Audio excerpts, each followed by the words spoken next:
Good afternoon and welcome to the April 29th meeting of the Rotary Club of Raleigh. My name is Carrie Suffer and I'm this year's president of the Rotary Club of Raleigh. It's great to see everybody here, all Rotarians, guests, and family. Welcome. Welcome to everybody on Zoom. Before we get started with our meeting and introduction of guests, can I have Tommy Culliver come up for an invocation and pledge?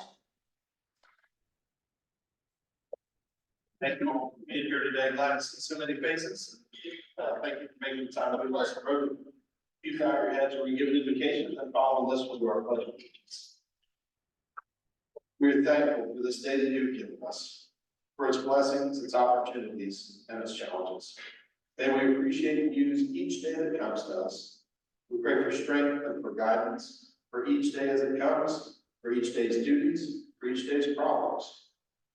May we be challenged to give you our best holiness. May we be assured of your presence with us. Amen. Amen.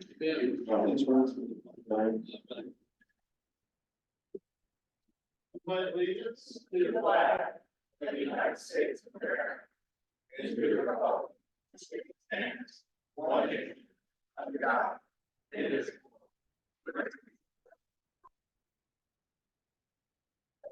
God bless America. Stand aside and guide through the night light above, from the mountains to the rivers, to the oceans, like foam, round the sun, my home, sweet home. Are they there?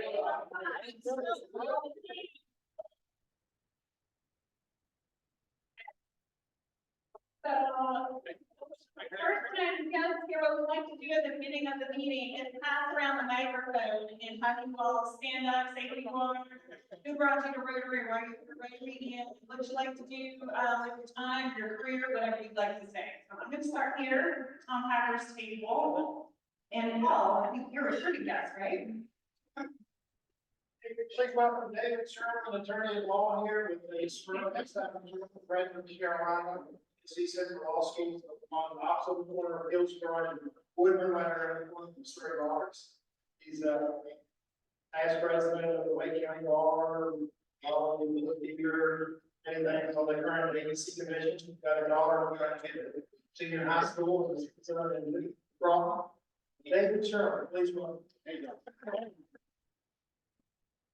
Welcome back, David. And sounds like Rotary is right in your line of what you like to do outside. And then welcome back, Charlie. Yeah, Charlie has been out in Texas, and every week he visited a Rotary Club. We also have a guest here, and he was told we would sing, and he did sing. I will do, I'll let him introduce himself, so he'll do a better job than Charlie did me. But this is my good with that, all I want. Check one. Hey, my name is Matt Waller. I'm with Davis and Young. Harrison's a good friend of mine, and it's my first time attending your Rotary, so very excited to be here, and look forward to meeting all of you guys. And thank you for this very soon. Very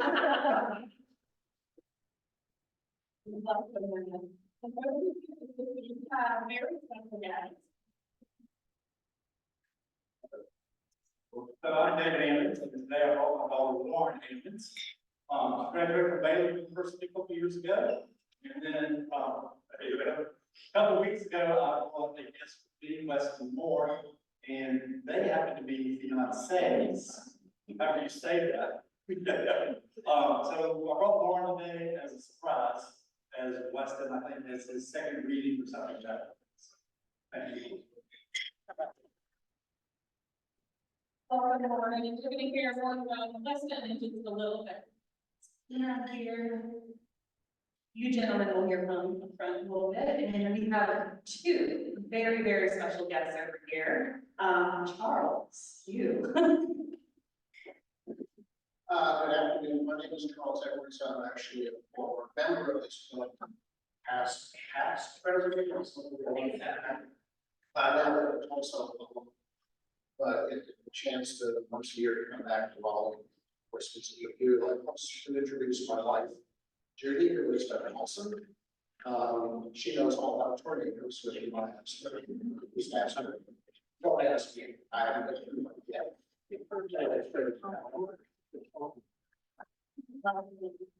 And, you know, if you're already in the back of the leaders. Okay, and we have next up Jim Dorsey, Silas. Hey guys, my name is Silas. My wife and I met Jim at the Rising Hunger event, by the Wake County Bar Association. And Jim just invited me along. So my spare time, I love doing things like this, meeting people, originally from Arkansas, here to stay. So I'm happy to talk to you guys all the way with the attorney, Chapel Hill. I just like to be here.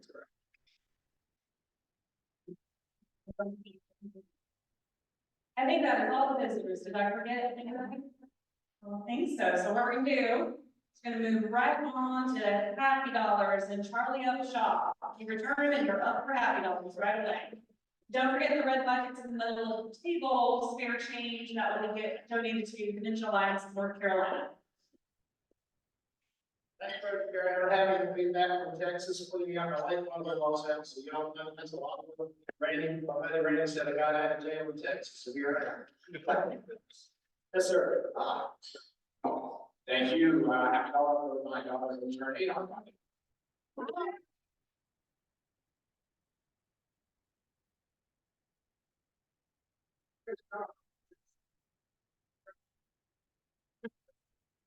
Yeah, I'm excited, this weekend, Jennifer's son Charles got engaged to Emily, so our family's growing, we're real excited.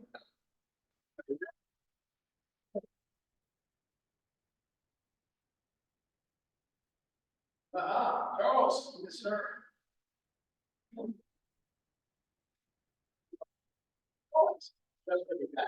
Thank you, Charles. Yes, sir. Well, thanks so much. Yes, ma'am. All right.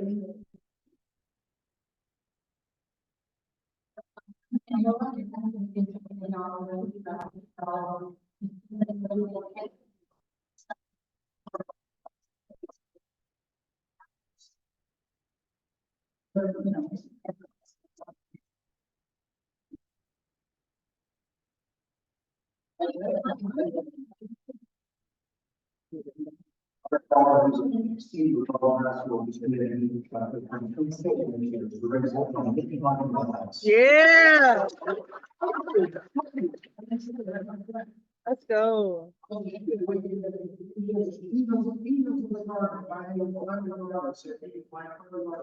Back in 2 years.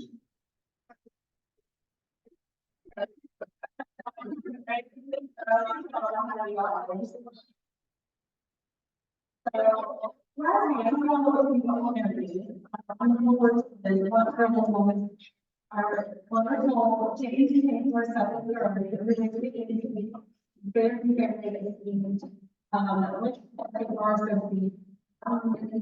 in this purpose report.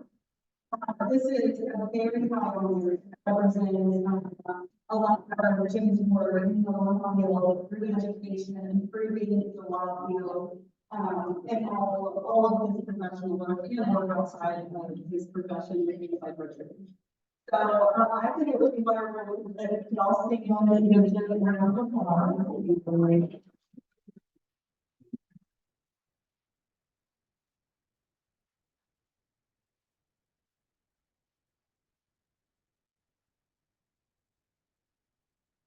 And we're really in the first area, you know, maybe it's from reading to the other power, continue to RSVP to that, and I believe I can be on the existing Anderson law firm. So congratulations again, Jeff, and thank you for your service to the law profession and to the law.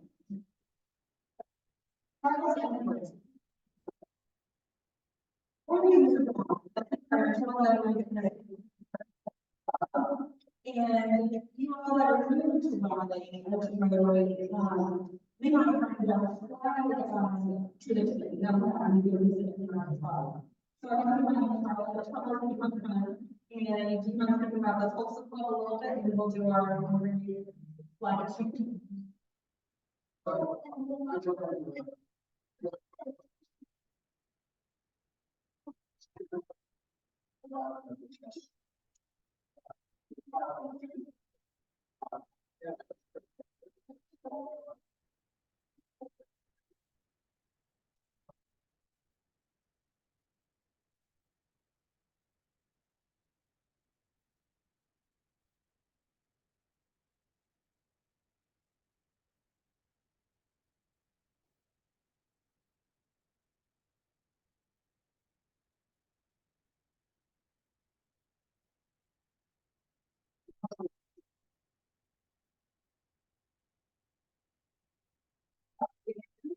Also. Or fire.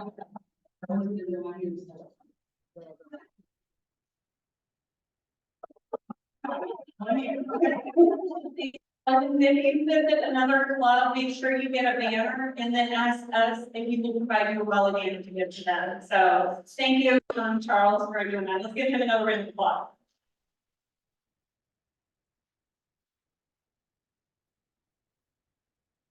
Okay, Randy Mounts, would you join me up front? So upcoming meetings next week, we have our own Daniel Raleigh, who's going to speak about neighbor health, which is a community organization, medical practice that provides services to the underserved in Raleigh. And then we have professional dancer Masha Maddox the next week. And then Rotary Peace Fellow Gideon Kapalasa the next week is going to talk about his research and his journey here from the lobby. So the past weekend, or before that, we have the 18th annual Boys and Girls Home of North Carolina Golf Tournament coming up on June 3rd. I'll see Pete Chaconi here this week, but he is putting together a group of 2 teams this year to represent our class. So if you are interested in joining that, see Pete Chaconi and get on one of the Rotary teams. So with that, I'm going to turn the mic over to Reed now, so I believe you and Lori were at the spring training. Can you give us an update on that? Yeah, absolutely. Thank you for having me here. Good afternoon, everybody. This past Saturday morning, I had an opportunity to attend the Rotary District meeting. And it's great information, it's great training for those who are kind of new to Rotary, for those who kind of want a refresher. I just want to share some of the highlights from the assembly. Annual fund donations at the district level, I can say, is on pace this year. They do have 6 non-union clubs at the district level. They encourage them to give. Hopefully, we're not one of those. And they encourage please give to the Rotary district at a level at which you're comfortable. They also encouraged E-rate giving, that is every Rotary every year to make a donation. So if you're not doing that, we want to encourage you to consider that. Polio plus donations are at 126,000 for the year. They enroll in the Rotary District Polio plus programs. Multi-million-dollar donor journey results. So this major giving, there was a stretch goal of 6 million. They're at 5.6 million now. So that's really fantastic. For the year, they feel like they're on pace to actually hit the stretch goal. If anybody does have interest in giving at a major plan giving level, or importantly, of the prospect that you feel like it would be a good prospect, please reach out to John Tice, who's presented here before, and let them know. This incoming theme this year will be connections, collaborations, and community. A couple of the important dates, save the dates to share. One is June 27th. It's going to be at Hope Valley Durham Country Club. That's one of the oldest country clubs in the area. And this will be a leadership transition banquet. This is open to all Rotarians and all members. So again, that's June 27th. You want to look out for that. Encourage everybody to attend if they're able.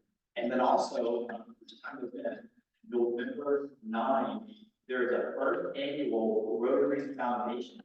So it's been never done before. Sounds like it's going to be fun. So just a couple of save the dates. Keep your eye out for more information. Thank you.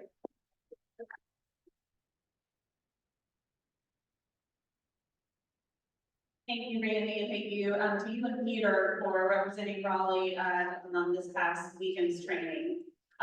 District conference is still coming up. We got a wonderful donation from Racine Sinclair, a beautiful framed, Rotary plaque that says our four-way test or goals. And if you have anything you'd like to donate, your card, whatnot, please bring it in before May 13th, and we will put that together in the Rotary Club of Raleigh basket that will be given away as a door prize at this event. Great way to highlight your business. So Tommy Kelleher, raffle time, and then after that, Patty Rooney, past Mr. Governor Patty Rooney is going to have a special presentation about the foundation for us.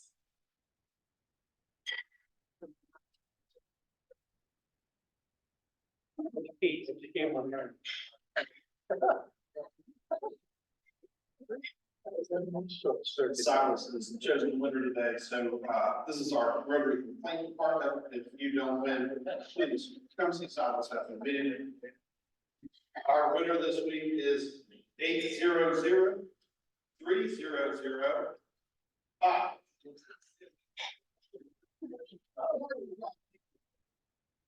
Congratulations. Thank you as always to everybody that supported this raffle. Thanks. So in the next year, we're going to start having monthly highlights of different initiatives in different areas of Raleigh. We thought this would be a great way to kick it off with a foundation highlight presented by Patty Rooney, who is our current club's current foundation chair, and will be for next year, along with being the district's foundation chair. And he's a past district governor for what district in Pennsylvania? 7390. So please join me in welcoming Patty up to the podium to give us a discussion about Rotary's foundations.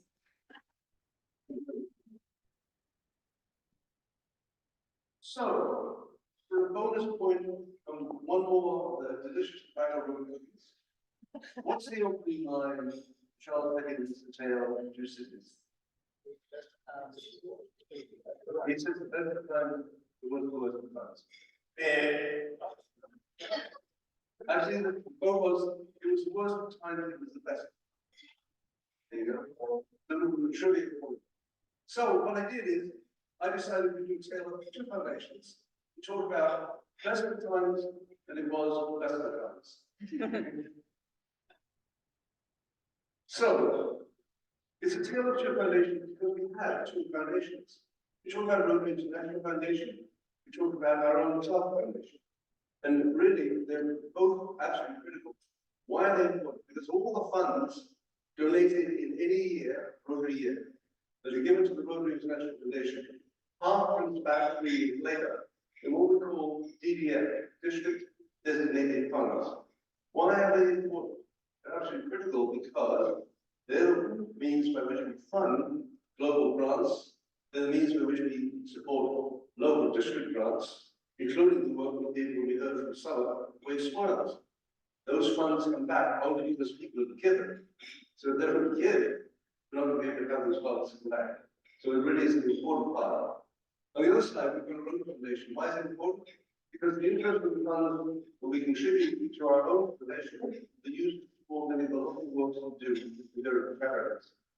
So those funds are critical as well if we can maintain our presence in the community to support the projects that we think are really important in the life of our community. How do we support these foundations? First thing to do when it comes to the Rotary Foundation is sign up to my Rotary. My Rotary is the way in which you can get access when you go into the Rotary International website.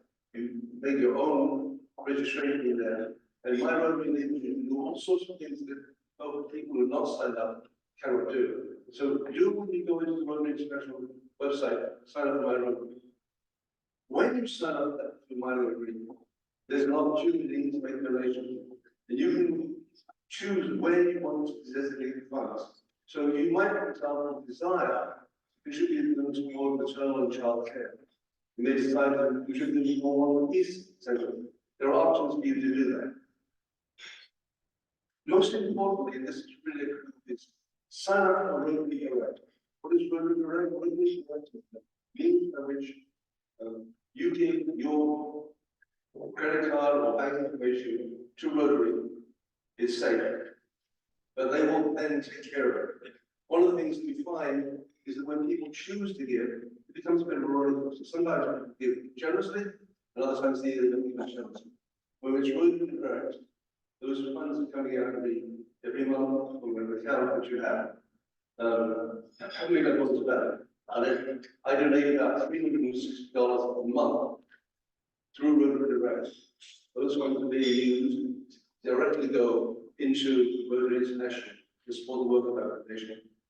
On the other side, from our own foundation, what do? You can become a member of the Milazzo Woodall Society. This is the membership in our own foundation, and I really encourage folks to do it. And then become a member of the Heritage Society. Heritage Society is a legacy. So how do you become a member of the Milazzo Woodall Society? You flip to the next one, Jim. How do you become a member of the Milazzo Woodall Society? $500. $500. You give $500. That's the way you become a member of the legacy of the Milazzo Woodall Society. That really is very helpful to us. We're really encouraging you. And you don't even have to pay it all one time. You can spread it out. Pay 150, so on. Okay? So feel free to do that. And if you're a member of the Heritage Society, leave a request. I've done that. I've left a request for this club, the Heritage Society of my world. Okay? You know, obviously, always a caution, talk to your financial advisor, talk to your attorneys, always talk to the attorneys. Right? So, but think about that. A minimum of $5,000 or generally $10,000 for the Heritage Society.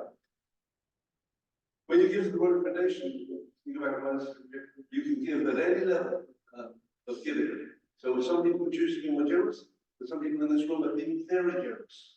The Rotary International Foundation, very generous indeed. But you can choose, even if everyone gave simply $50 a month.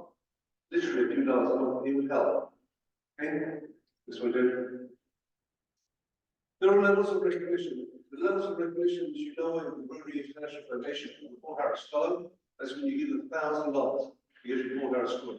Now we've been doing an extra way of contributing to the number of Paul Harris Scholars by using points.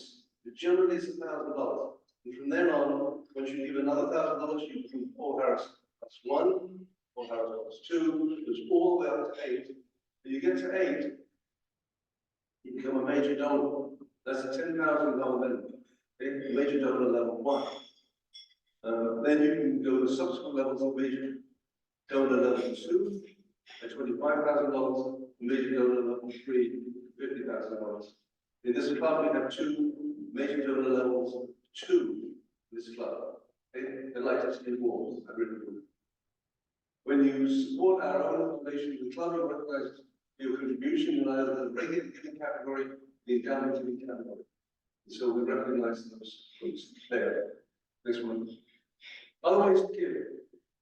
Support Polio Plus, absolutely critical. We are literally, and I've been saying this for the last year, we are literally on the edge of defeating polio. This is our project we started in the 80s. It has been an amazing success. We are literally on the edge of being able to end this disease in the world. Probably the second major disease to be wiped out. Really urgent support for Polio Plus. You can do that by becoming a member of Polio Plus Society and membership. $100 a year.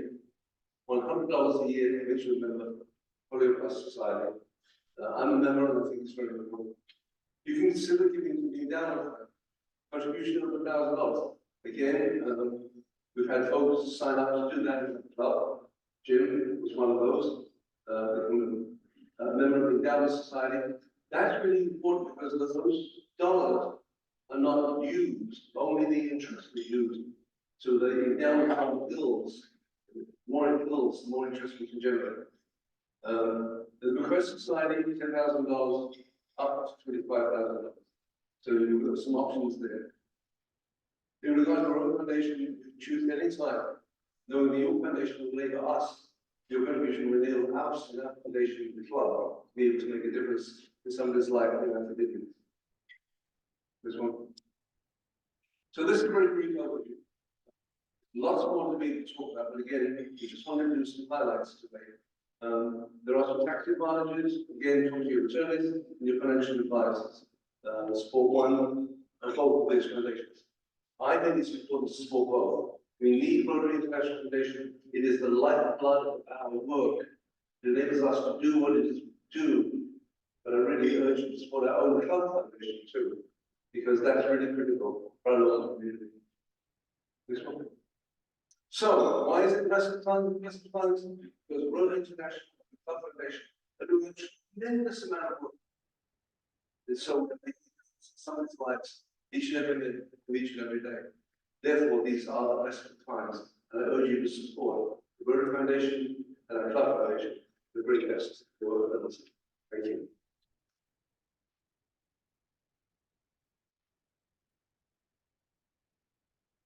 Thank you, Patty. If you have any questions about the foundation, please go see him. And if you want to see some of the work that the foundations do, the Rotary International Google Rotary in Polio, and you can read all about that work. And also, we had Summer Wisher from Wake Smiles come speak a few weeks ago, or last week. And that is a cause that Raleigh Rotary has been supporting. So immediate impacts in people's lives. Service update, Richard Averett could not be here today. Our main service project is going to be a habitat, a work day for Habitat of Humanity for Wake County. That's going to be Saturday, May 11th. If you have any questions about what those entail, please see Kevin Summers, raise your hand. He is a habitat expert. It's a great time to go out. Please keep an eye out for a sign up sheet for that. All right, Harrison Turner, membership.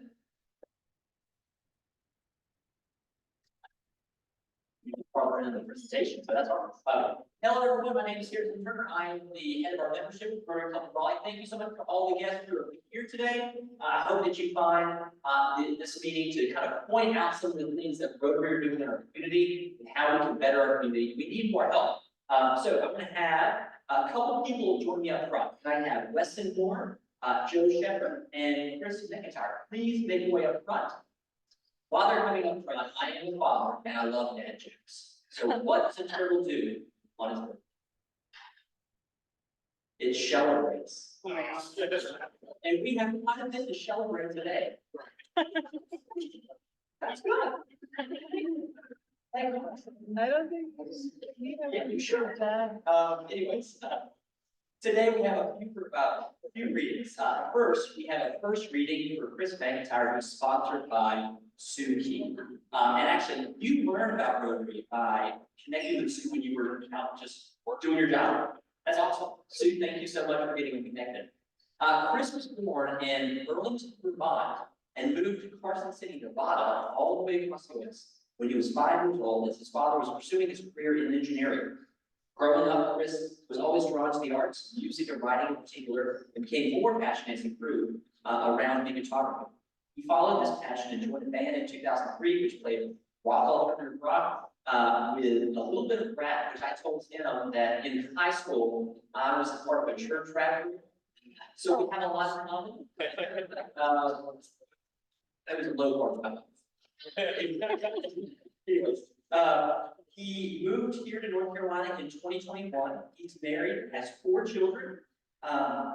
And the majority of his professional career has been focused on leadership positions in warehouse and production. He currently works for a roofing company in a sales position, is using this job for a way into funding his passion around content creation, specifically around podcasting and short form video, which is his true passion, what he's hoping to do through his media company called McMedia. So feel free to meet with Chris. He's been to several of our meetings. Looking forward to having him as a part of our Rotary Club.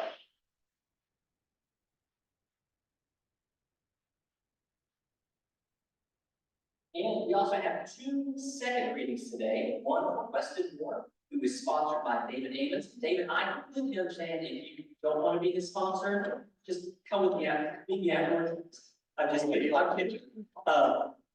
He is the community relations manager with Griswold, and we also have Joe Shepard, who is sponsored by Richard Watkins, and Joe is the director of executive compliance with AMG Consulting. One of the things we'd like to do here at Rotary Club of Raleigh is hear people's why Rotary, what excites you about being Rotarians. So I thought it'd be a good opportunity for both Weston and Joe to come up and share with them why they're excited. So Joe, you go first. Well, Good afternoon, how are you? And thank you for having me today. My why, besides what Harrison gave me to say about it. That is my why. The presentation earlier about our relationship with Rotary Club, this is why I want to be brought up with the club.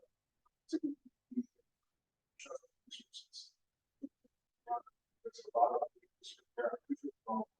so to Harrison care with that, do a lot of work that doesn't speak to my community, but the ability to have a trusted source like contribute to the congregation, contribute our resource, one-stop shop, meet family, meet friends, and be oriented with the business community that's what I want. And I'm happy to be here today. Thank you.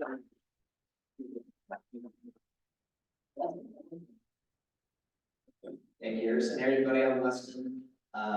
David Ammons again as my sponsor. I think the main why I like to join the Rotary out. Born and raised in Raleigh. Fun fact, Dr. Joe just spoke.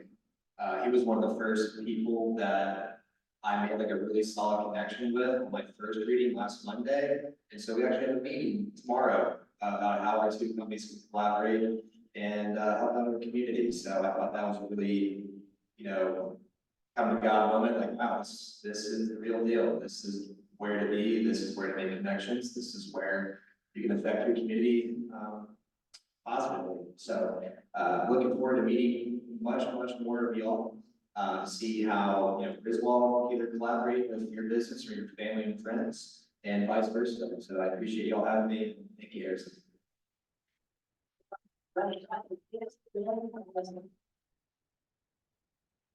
And yes, if you have anybody that you're thinking of that you want to share your mind with, please do so. We're doing so much good work here in the Rotary Club of Raleigh. There's so much work that we still have to do. We need more people here to make an impact in our community. So thank you guys for being here. And Carrie, back over to you. Thank you, Harrison, Chris, Joe, and Weston. Very excited to have you all as members of the club. And Harrison, I think next week you need to wrap a challenge. Not with the dining. So, birthdays and anniversaries. We don't have any birthdays this week, but happy anniversary to Sean and Emily Doyle. Their anniversary is on the 5th. So with that, could you all join me in welcoming David Forrest up to the podium, who is going to introduce this week's speaker.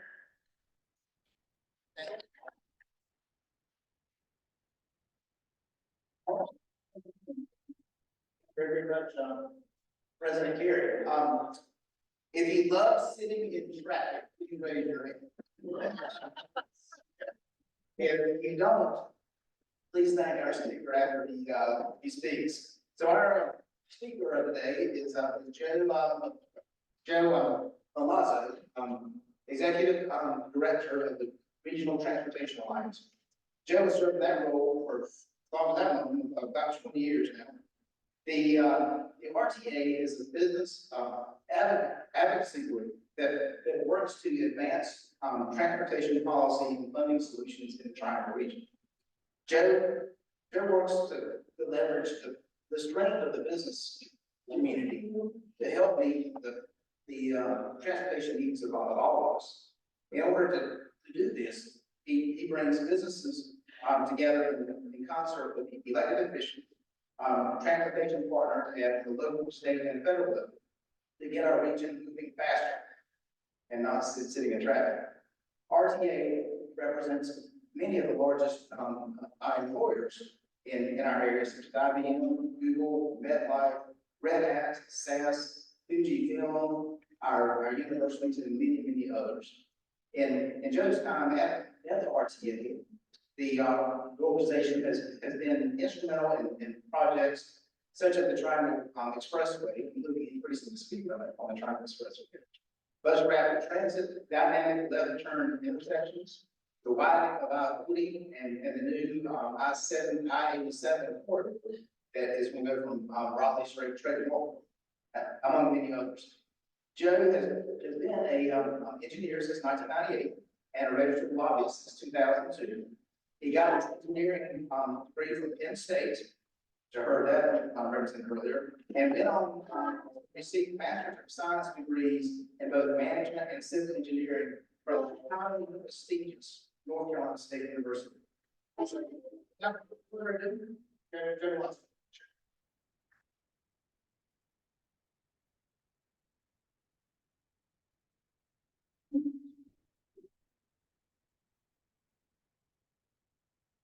This time was perfect with the train roll right along, this train's gonna roll right on time. So what time do you all have? 1:05. So we got about 20 minutes on the ice. So again, thank you for the introduction and the friendship for a long time, appreciate that. Brief thing about Rotary is my father was president of Rotary Club, a small club in southwestern Pennsylvania many, many years ago. That's where now he's been one a long time ago, so also special place in my life. So thank you for the opportunity to speak to your club just for a few moments today. This is a special treat. So RTA is a business leadership group. It's a private public partnership. That's why we describe it. So many employees that you mentioned, many others. I actually work for the Raleigh Chamber of Commerce right here in town. The Raleigh Chamber created a group called RTA more than 20 years ago to try to create a regional business focus on transportation. So while it's a Raleigh Chamber program, we represent over 25 chambers of commerce in 13 counties in central, southern, and eastern North Carolina, in addition to many of the businesses that you mentioned. Why do we do that?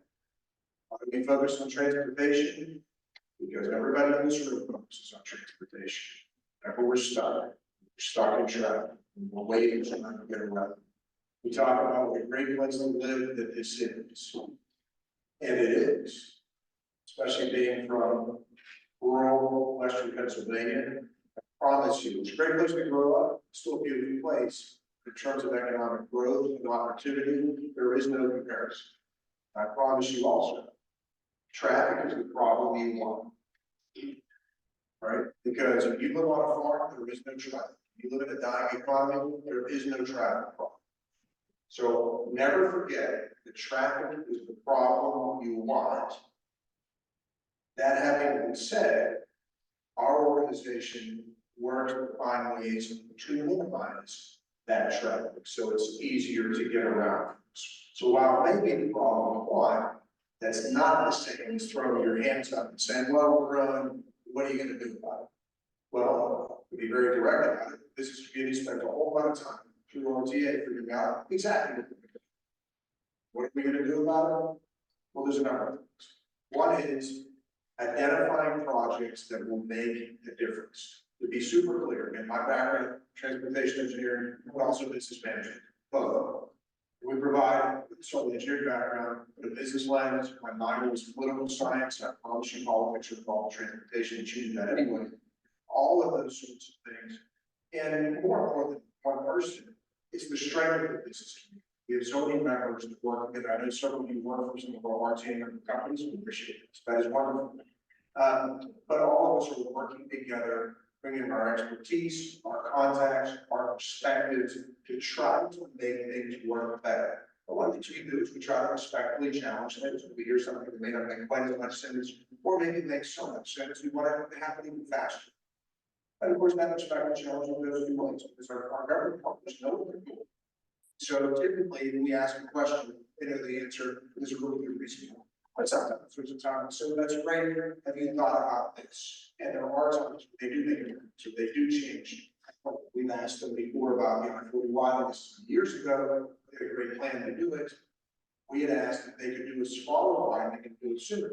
So if you know, if you're familiar with the Carytown Mall, it's used to be, you know, Carytown Boulevard is. There was a plan by DOT to go from 2 lanes each way to 4 lanes. It was actually a very good plan, DOT had very well thought out. The resources weren't there. We asked them, could you go halfway? Would you have 1 more lane? So the bottleneck would be the way. They changed their plans, just added 1 lane. Hey, the bridges are way to US 1 wide. You notice that traveling 40 and see those bridges are wide. But as a result, that has been a fantastic improvement for all of us. It used to be the biggest bottleneck in the park. Another thing we push for is rapid transit. Now, in a market like Raleigh, I'm very clear, Raleigh is not the market, it is Raleigh and Cary and Chapel Hill and expanding on and on. There is no obvious, rational, simple solution for transit. There just isn't. There's no reasonable way to do it. Transit, you think about, a lot of times you think of other cities, you think of the phrase mass transit. Probably heard that phrase, thinking mass transit. Well, mass transit, the first word of that is mass. A lot of people doing something, but in the triangle, a lot of us are going from one place to another, but they're not always the same place. For example, people have said, why don't we have a train to the airport? Isn't there at least consensus on that? And the answer is, of course. From where?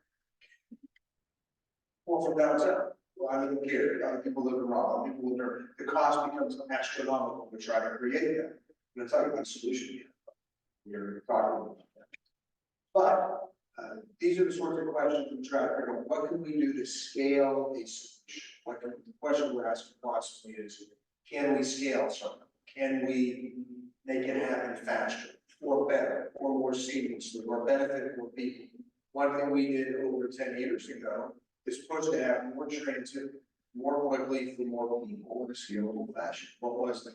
Well, you've seen it about the construct what's called BRT. Guys, so we know everyone, Rachel, for the BRT. Or people have never heard of BRT, for sure. People just be tired of lunch, but no, it's not. So BRT stands for Bus Rapid Transit. We also say BRT stands for buses resembling trains, so that's what we want to service people, period.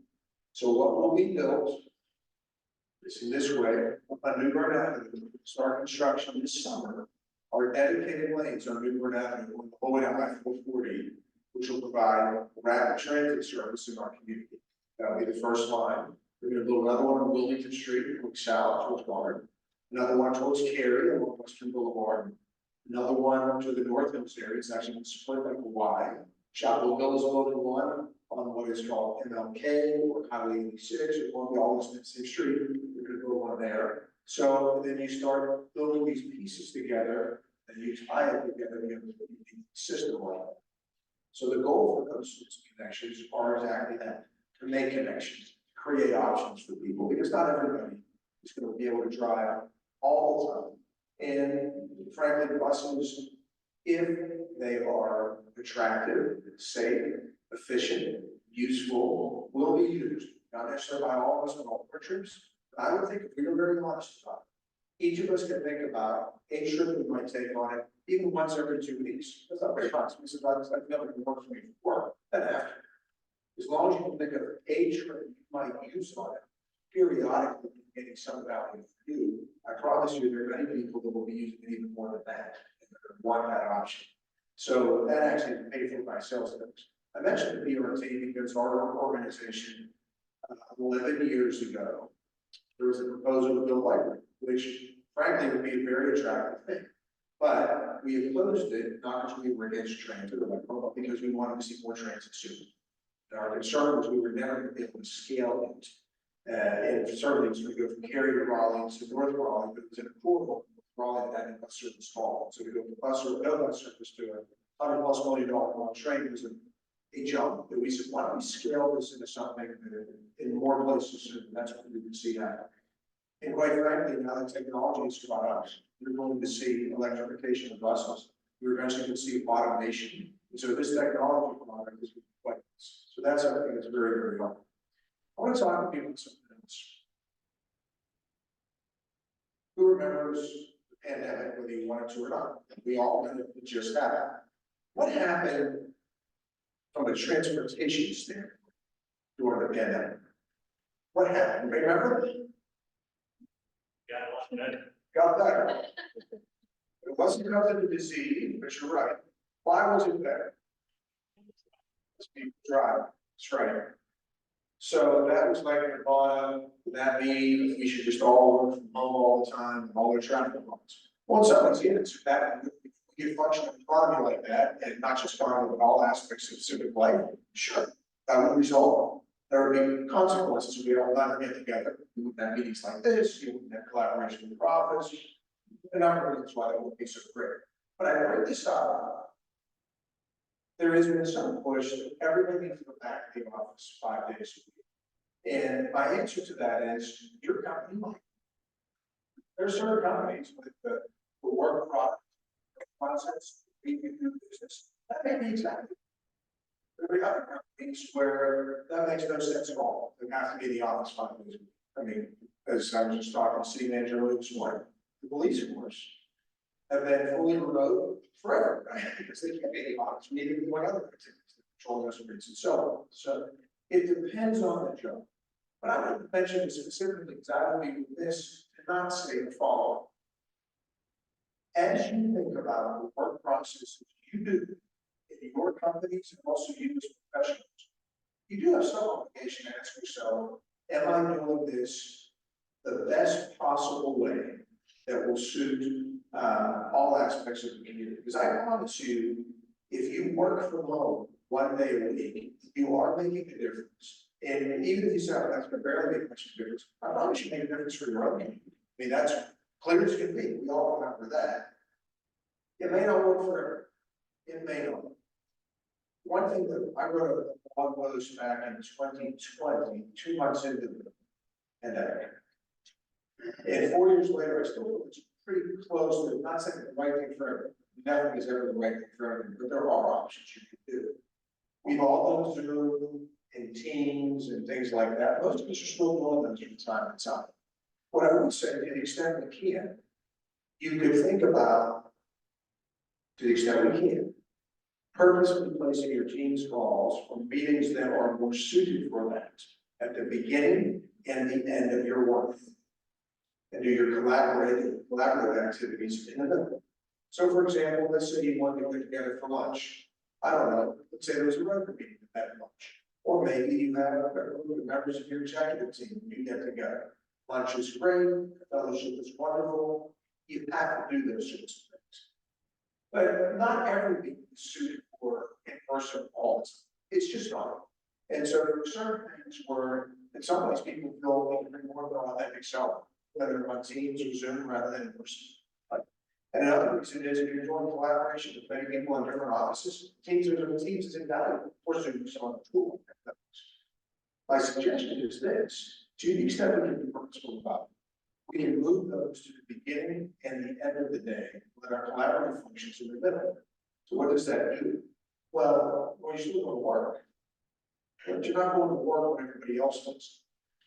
So now all of a sudden your commute gets easier. You support a bunch of people, supervise people, now their commute becomes easier.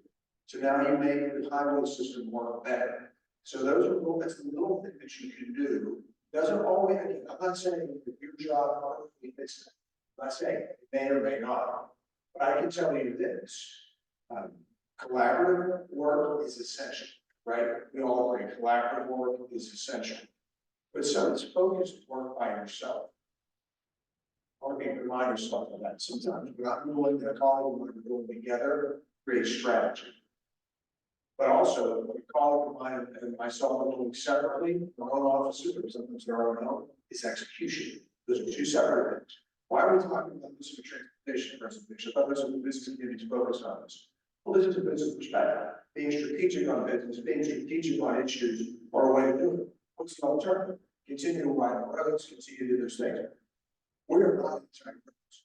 We're still trying to do freeways, things like that. Do not have more impression on it. We are, with the road rate we have, to walk away from more road building is as stupid as to walk away from schools. It's like, well, we're building more schools and it'll be good here. It's insanity. You can't do that.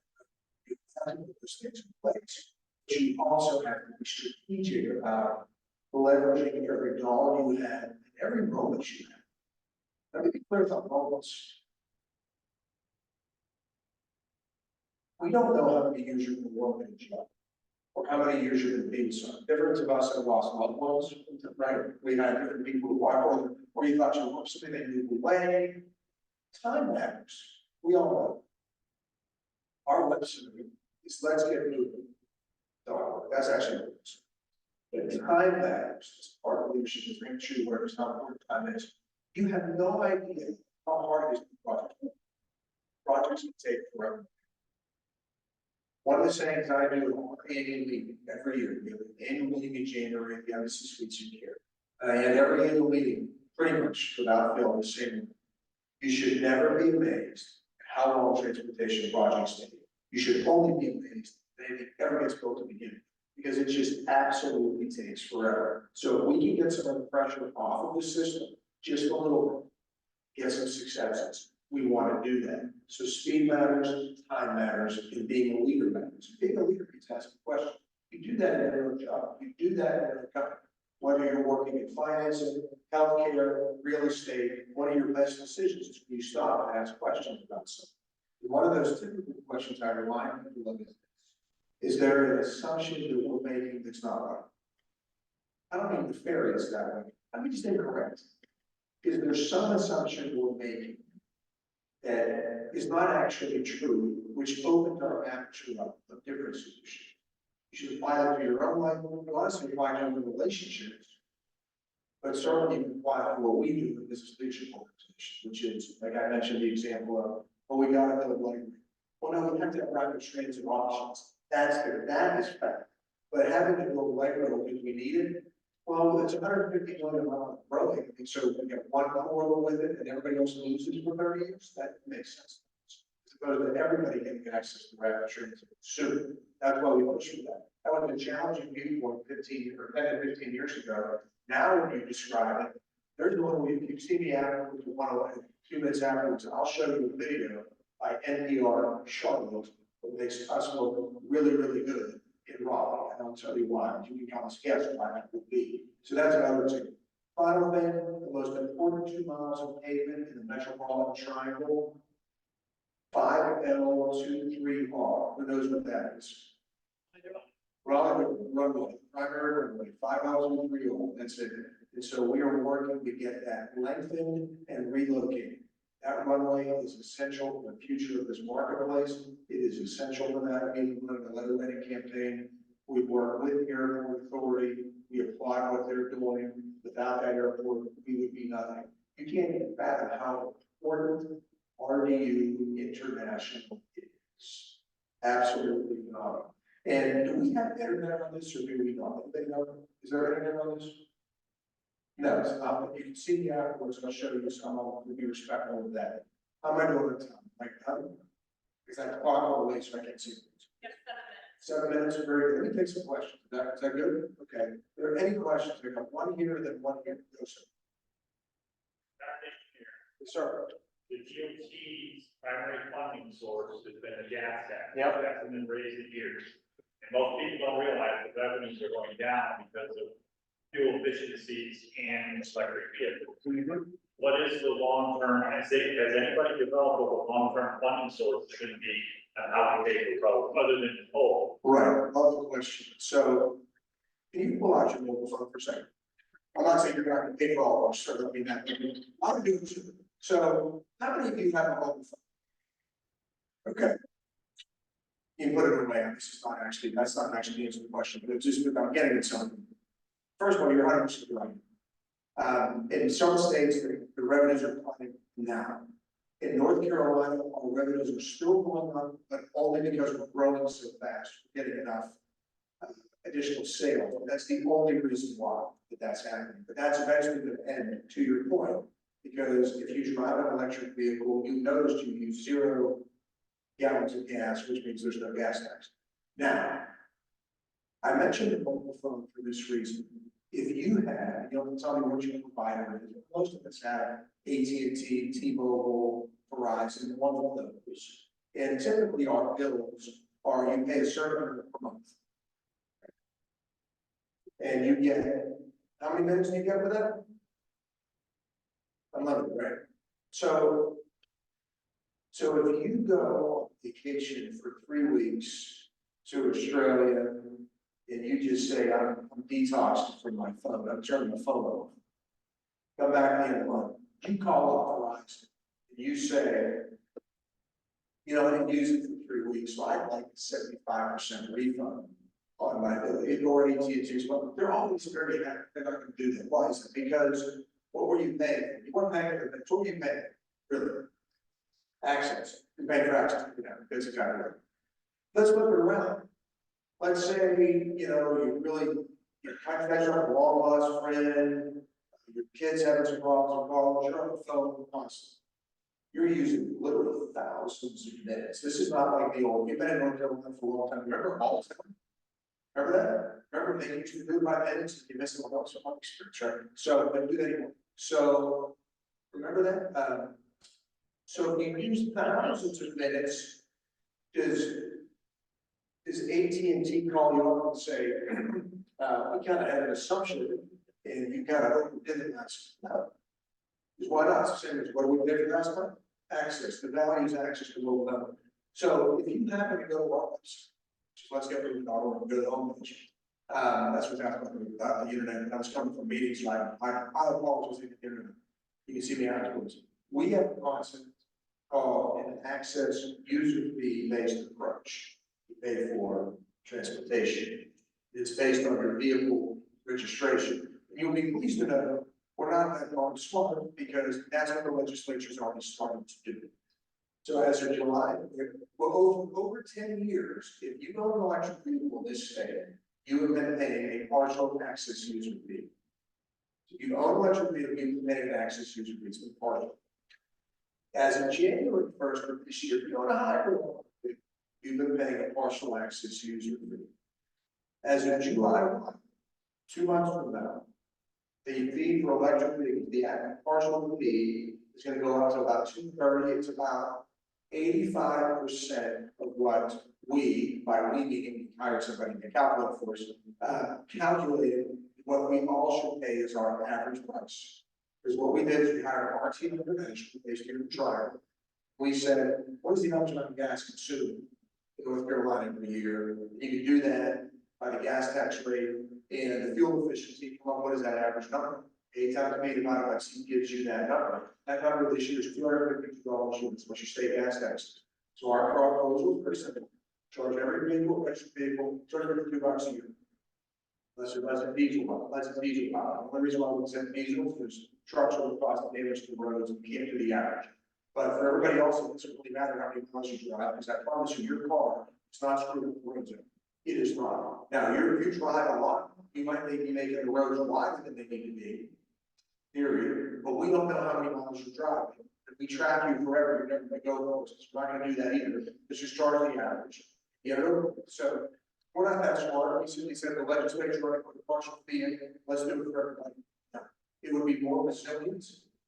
If this had happened during the pandemic, the state would have retained $400 million more that year for transportation costs, which would have been great. It's $252. It's exactly $21, which is less than you probably pay for a public. I would bet. And then the gas tax would go to zero. And so that would be that's the example. Good question. Yeah, my kind of question was just kind of about access to it. So like when I was in Austin beforehand, I was in North Austin. It would be an hour drive or like a 45-minute drive downtown or an hour bus. Yeah. I would, drive to the park and ride and, bus down there. I ride by, working on the bus while I'm on. So it was very, very efficient, very Right. But it had great access to all those park and rides that For we sure. were able to get. So how is that going to look like in terms of? In this market here, yeah. Well, and again, welcome to North Carolina. Happy to have you here. Austin, it's called Loop 1 of the MOPAC, there in 35, if you're familiar with Austin, and it's, Austin's a character experience for travel. This is a joke here, but, well, we're trying to have it. So, the reason why Austin was worse is because, just to be clear, it's not like Austin was like stupid and do. Austin is the center of everything. Round Rock is this suburb to the north, everybody commutes in, but Raleigh is not the center. Raleigh is an important node along with other nodes, and all the through traffic is not in Wake County at all. It's 95 in Johnston County, 95 in Wilmington. That's why we don't have traffic. But the proposals are building the parking lots and potentially to build one portion that's actually a roundabout elevated over I-40 by the airport, where all the buses would interplay there. Then you just get out, walk to the one that's going to the airport, or walk to the other. That's a simple thing. There's actually a link to an example of that on our website. Probably not the time to talk to you.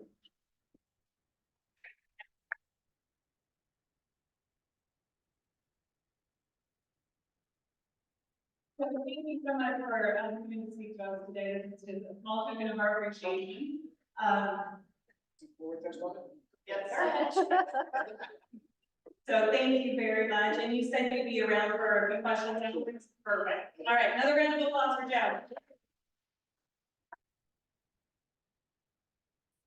All right, Rotarians and guests, can you stand and join me in the hallway pass? And the things we think, say, and do, is it the truth? Is it fair to all concerned? Will it build better friendships? Will it be beneficial to all concerned? Meeting adjourned.